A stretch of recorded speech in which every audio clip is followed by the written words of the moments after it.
Selamat datang. Hari ini kita akan membahas tentang virus, makhluk yang sangat kecil namun memiliki pengaruh besar dalam kehidupan. Mereka berada di antara kehidupan dan benda mati, dan ini yang membuat mereka sangat menarik untuk kita pelajari. Pernahkah kamu sakit flu? Jika iya, kamu mungkin penasaran, apa yang sebenarnya menyebabkan flu itu ya? Namun, sebelum kita menjelaskan tentang flu, sebaiknya kita simak dulu penjelasan tentang virus. Mari kita mulai dengan memahami apa itu virus.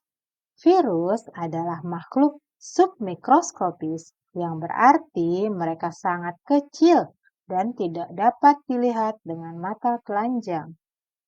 Yang menarik nih, virus tidak dianggap sebagai makhluk hidup secara penuh. Kenapa? Karena mereka hanya dapat hidup dan berkembang biak di dalam sel makhluk hidup.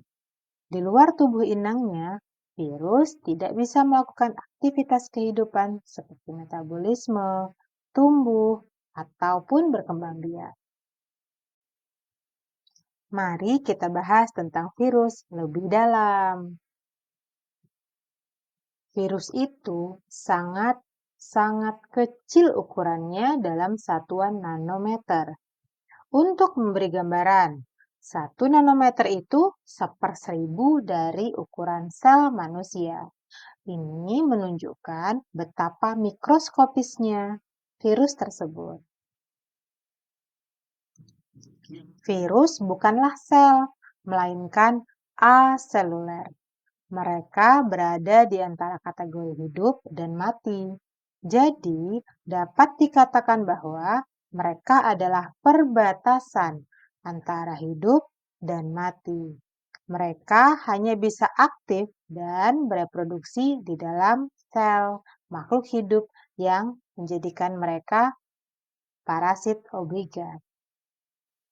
Dengan semua keunikan ini, virus merupakan salah satu makhluk paling menarik yang ada di planet kita.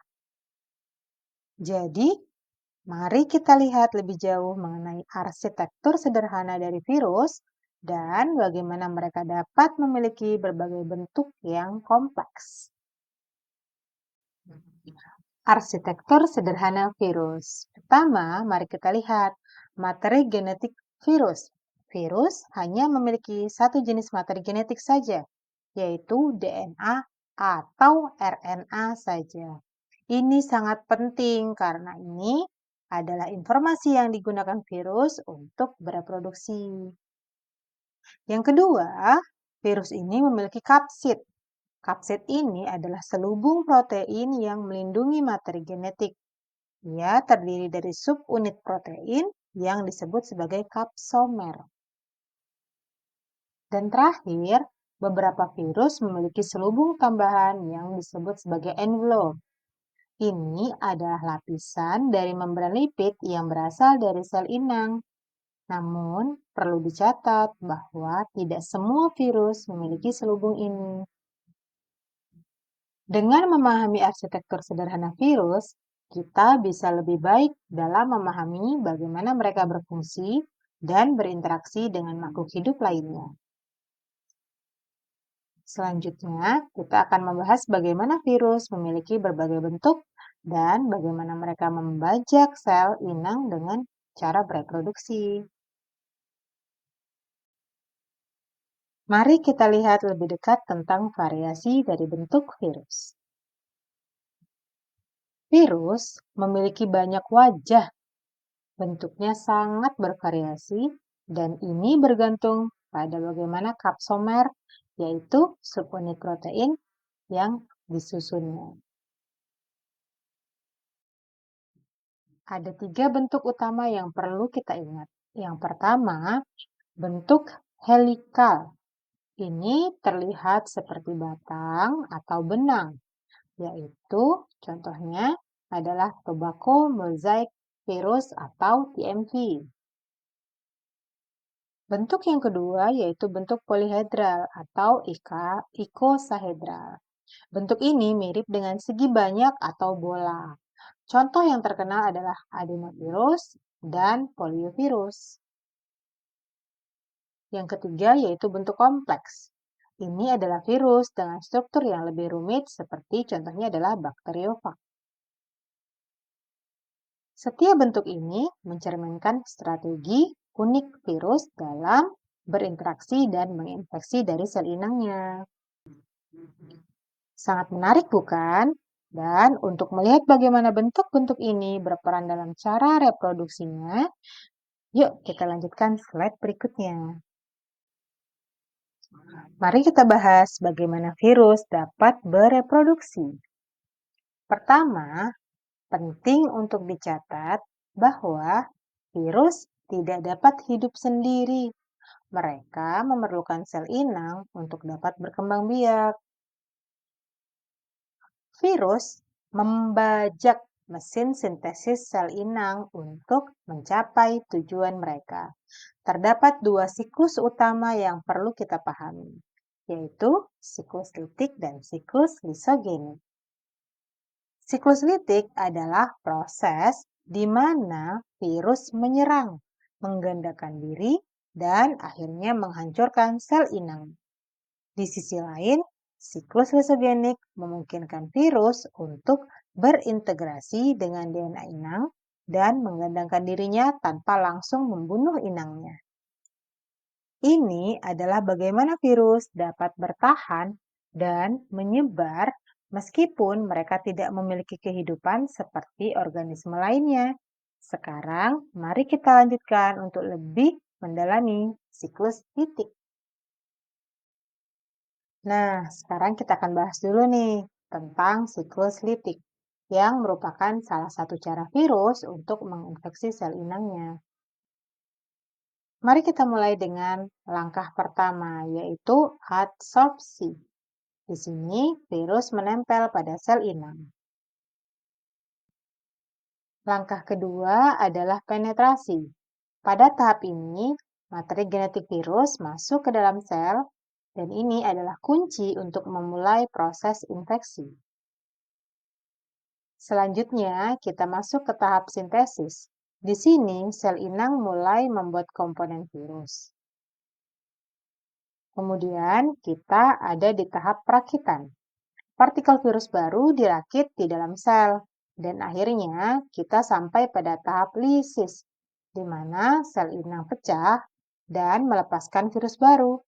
Hasil akhirnya, sel inang mati. Ingat, siklus ini sangat efisien dan menggambarkan bagaimana virus dapat menyebar dengan cepat. Jadi, mari kita siapkan diri untuk membahas siklus lisogenik yang lebih diam-diam.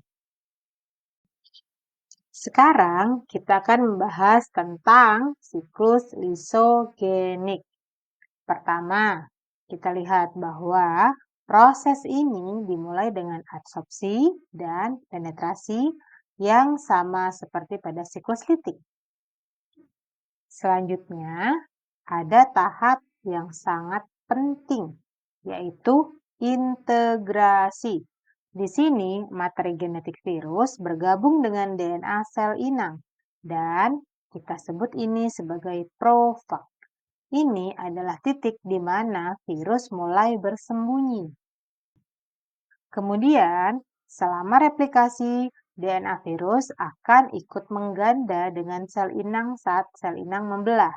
Ini adalah bagian yang menarik karena virus berada dalam keadaan tenang dan tidak langsung membunuh sel inangnya. Namun perlu diingat, virus ini bisa kembali aktif dan beralih ke siklus litik jika ada pemicu tertentu. Yang menarik, hasil dari proses ini adalah sel inang tetap hidup dan membawa materi genetik virus. Nah, dengan pemahaman ini, kita siap untuk melanjutkan ke pembahasan tentang virus yang ada di sekitar kita. Nah, sekarang mari kita bahas beberapa penyakit umum yang disebabkan oleh virus yang mungkin sudah akrab bagi kita. Pertama, influenza atau flu. Ini adalah infeksi virus yang sangat menular dan dapat menyebabkan gejala seperti demam, batuk, dan nyeri tubuh. Yang kedua, batuk atau pilek atau common cold. Penyakit ini biasanya lebih ringan, tetapi tetap bisa mengganggu aktivitas sehari-hari, terutama ketika kita terkena batuk dan hidung tersumbat. Yang ketiga, ada cacar air yang ditandai dengan ruam gatal dan lepuh. Ini adalah penyakit yang umum terjadi pada anak-anak, tetapi bisa lebih serius pada orang dewasa. Selanjutnya adalah campak. Ini adalah penyakit virus yang sangat menular dan bisa menyebabkan komplikasi serius seperti pneumonia. Dan terakhir adalah gondong. Penyakit gondong ini itu dapat menyebabkan pembekakan pada kelenjar saliva dan terkadang terjadi komplikasi lainnya. Ingat ya, penting untuk mengetahui penyakit-penyakit ini agar kita lebih waspada dan melakukan pencegahan yang tepat. Mari kita teruskan dengan penyakit serius yang disebabkan oleh virus. Saatnya kita bahas tentang penyakit serius yang disebabkan oleh virus. Pertama, kita punya demam berdarah atau DBD yang disebabkan oleh virus dengue.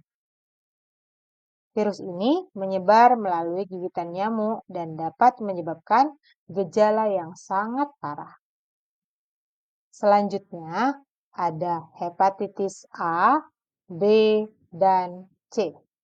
Ini adalah infeksi virus yang menyerang hati dan bisa memiliki dampak jangka panjang yang serius. Jangan lupakan COVID-19 yang telah mengubah cara kita hidup dalam beberapa tahun terakhir.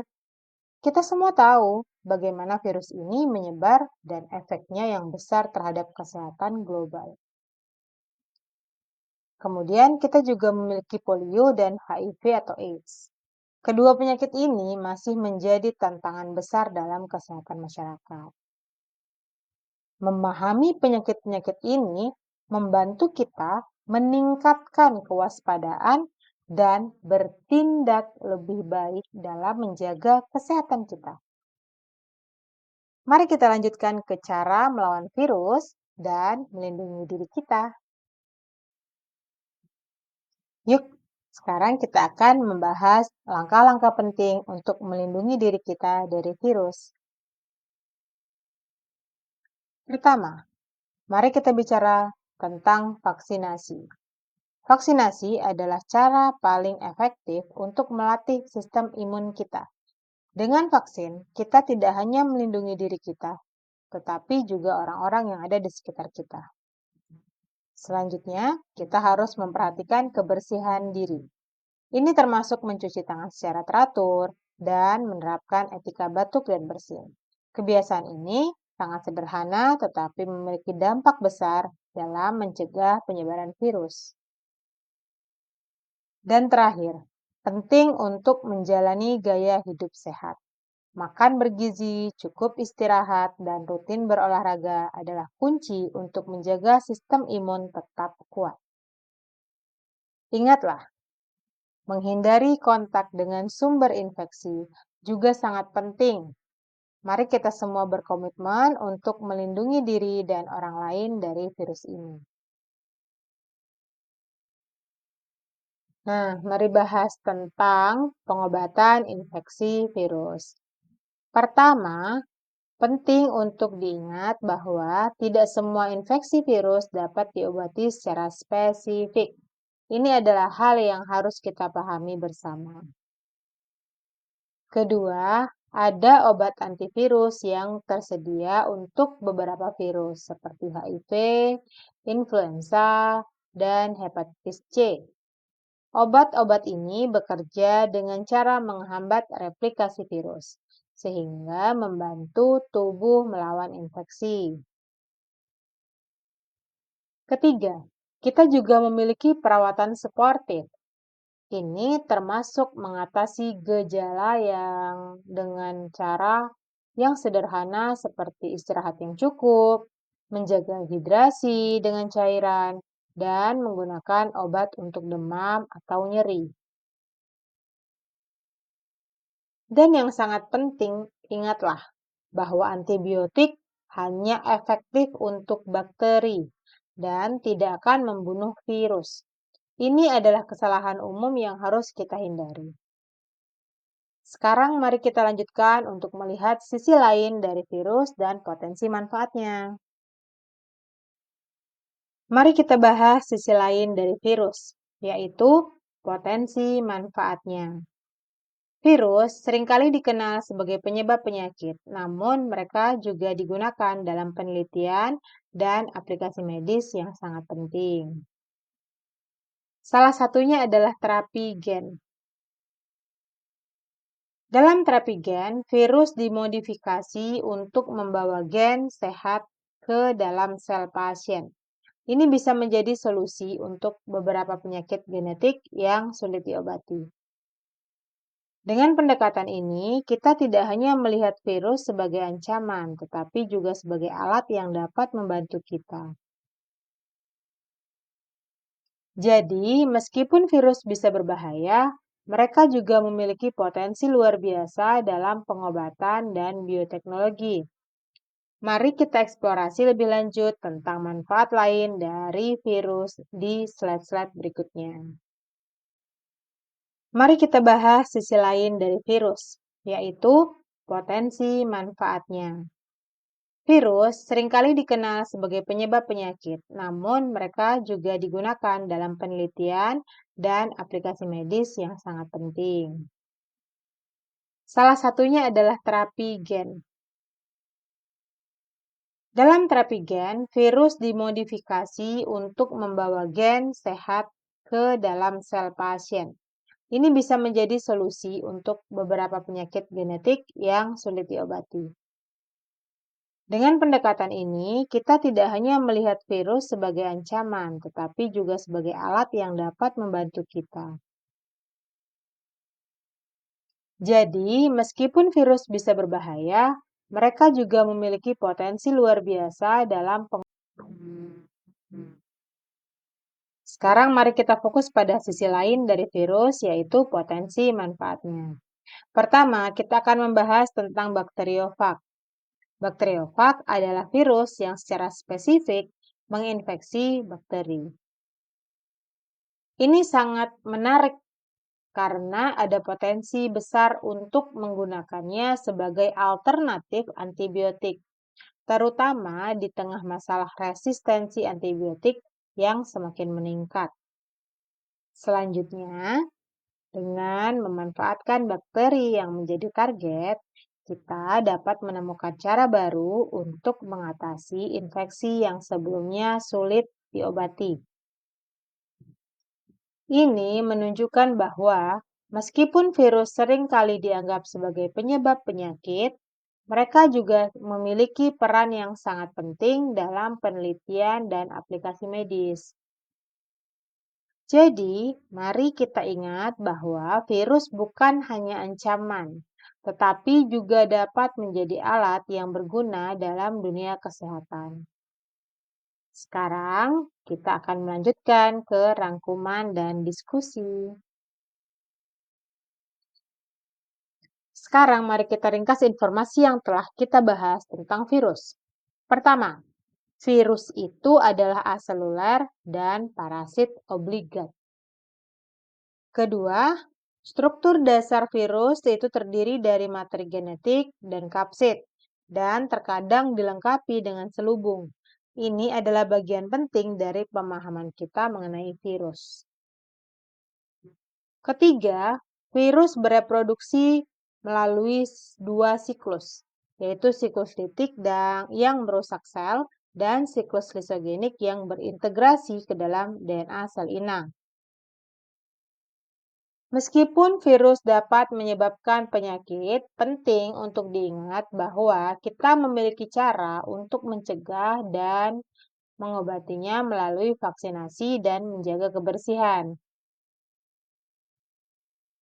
Akhirnya, mari kita ingat bahwa virus juga memiliki potensi manfaat di bidang bioteknologi, seperti dalam terapi gen dan penggunaan bakteriopak sebagai alternatif antibiotik. Dengan demikian, pemahaman kita tentang virus bisa lebih siap untuk mendiskusikan lebih lanjut. Nah, sekarang kita buka sesi tanya jawab. Nah, sekarang kita sampai nih di tahap yang paling menarik, yaitu sesi diskusi. Apakah ada pertanyaan yang ingin diajukan?